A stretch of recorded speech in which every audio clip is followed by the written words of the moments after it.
নমস্কার বন্ধুরা, new test cooking চ্যানেলে আপনাদের সকলকে স্বাগত জানাবো আরেকটি নতুন পর্ব দেখার জন্য। আজকে শেয়ার করব শোলা কচুর নিরামিষ তরকারি। আজ পর্যন্ত শোলা কচু দিয়ে আপনারা যত রকমের রেসিপি খেয়েছেন, সব রেসিপি সাইডে রেখে দিয়ে একবার হলেও এই রান্নাটা করে খেয়ে দেখুন। কেউ খেয়ে বুঝতে পারবে না যে এটা শোলা কচুর তরকারি। তো রান্নাটা আমি কিভাবে করেছি চলুন এক নজরে ভিডিওটা একবার দেখে নেওয়া যাক। প্রথমেই একটা থালার মধ্যে দেখুন শোলা কচু আর আলু আমি পনিরের মতন ছোট ছোট টুকরো করে একই সাইজ করে কেটে নিয়েছি। কেটে নেওয়ার পর আমি ভালো করে ধুয়ে নিয়েছিলাম। শোলা কচুগুলো দেখুন ঠিক পনির যেভাবে কাটে আমি কিন্তু সেই সাইজ করেই কেটে নিয়েছি। একই সাইজে আমি পনিরও কেটে নিয়েছি।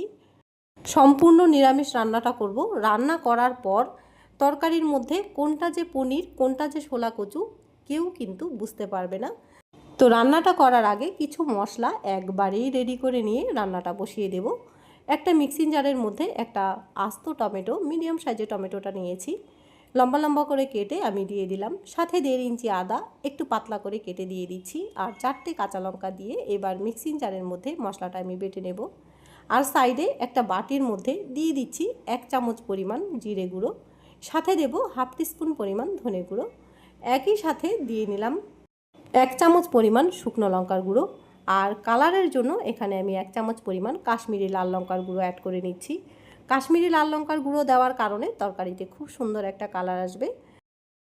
ঝোলের মধ্যে ঝালটাও ব্যালেন্স থাকবে। হাফ টিস্পুনের মতন হলুদ গুঁড়ো দিয়ে নেওয়ার পর অল্প জল দিয়ে মশলাটা আমি একটুখানি গুলিয়ে সাইডে রেখে দেব। এতে করে মশলাটা রান্না করতে করতে বেশ খানিকটাই ফুলে উঠবে, মনে হবে যেন মশলাটা আমি বেটে নিয়েছি।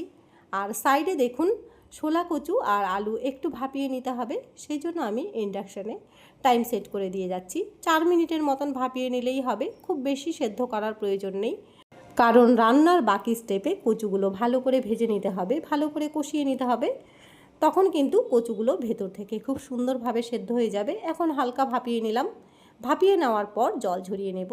এবার একটা কড়াই বসিয়ে দিয়েছি। কড়াইটাকে প্রথমে খুব ভালো করে গরম করে নিলাম। কড়াইটাকে যদি খুব ভালো করে গরম করে নেওয়া যায় তাহলে কোনো কিছুই কড়াইয়ের তলাতে ধরে লাগে না।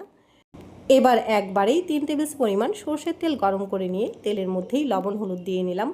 এতে করে পনিরের গায়ে লবণ হলুদ মাখানোর কোনো ঝামেলাই থাকবে না। এবার গরম তেলে পনিরগুলো দিয়ে নেওয়ার পর পনিরগুলো কিন্তু আমি উল্টে পাল্টে বেশ লাল লাল করেই ভেজে নেব। শোলা কচুর সম্পূর্ণ একটা নিরামিষ তরকারি। যে কোনো নিরামিষের দিন এভাবে রান্না করে দেখুন, সবার মন ভালো হয়ে যাবে। শোলা কচুর সবচাইতে মজার বিষয় পনির দিয়ে রান্না করলে, রান্না করার পর কোনটা যে শোলা কচু কোনটা যে পনিরের টুকরো কেউ খেয়ে ধরতেই পারবে না যদি রান্নাটা এভাবে করে নেন। এদিকে আপনাদের সাথে একটু আড্ডা দিতে না দিতেই পনিরগুলো আমার বেশ লাল লাল করে ভেজে নেওয়া হয়ে গেছে। একটা প্লেটের মধ্যে তুলে নিলাম। এবার ওই বেঁচে যাওয়া তেলের মধ্যেই শোলা কচু আর আলুর টুকরোগুলো দিয়ে নেব। দিয়ে নেওয়ার পর এবার কিন্তু পনিরের মতন করেই বেশ লাল লাল করে ভেজে নিতে হবে। যেহেতু আমি তেলের মধ্যেই লবণ হলুদ দিয়ে নিয়েছিলাম, তাই এক্সট্রা করে আর দেওয়ার প্রয়োজন না থাকলেও একটুখানি লবণ আমি ওপর থেকে ছিটিয়ে নিলাম, যাতে কচুর ভেতরে সুন্দরভাবে লবণটা ঢোকে। এবার আলু আর শোলা কচু হাতে একটু সময় নিয়ে আমি এত ভালো করে ভেজে নেব যাতে পনিরগুলো সাইডে রেখে কচুর টুকরোগুলোই খেতে ইচ্ছে করে। দেখুন শোলা কচু আর আলু পনিরের মতন করেই আমি বেশ লাল লাল করে ভেজে নিয়েছি।